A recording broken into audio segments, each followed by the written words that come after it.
بسم اللہ الرحمن الرحیم۔ السلام علیکم دوستو، پاک ٹیلنٹ 92 میں خوش آمدید۔ جیسا کہ تمام دوست جانتے ہیں کہ آج لاہور ہائی کورٹ میں علامہ سعد حسین رضوی کی رہائی کے متعلق بہت بڑا فیصلہ آنا تھا۔ فیصلہ جو ہے وہ آ چکا ہے، آپ کو مکمل تفصیل سے بتاتے ہیں۔ مزید آگے بڑھنے سے پہلے چینل کو سبسکرائب کریں، ویڈیو کو لائک کریں اور اس ویڈیو کو زیادہ سے زیادہ شیئر کریں۔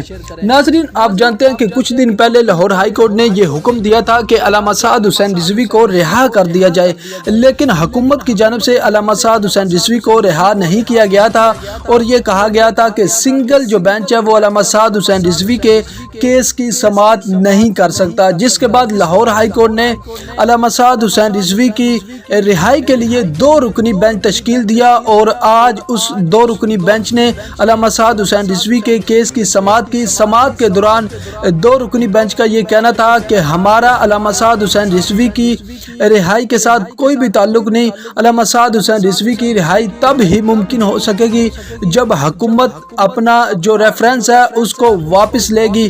تو ناظرین، تحریک لبیک پاکستان کی وکلاء کی ٹیم کا یہ کہنا تھا کہ 2 یا 3 دن کے اندر حکومت جو ہے یہ اپنا ریفرنس واپس لے لے گی اور علامہ سعد حسین رضوی کی جو رہائی ہے وہ ممکن ہو سکے گی۔ تو ناظرین، جیسے کوئی اپڈیٹ آئے گی سب سے پہلے آپ کو اسی چینل پر بتایا جائے گا۔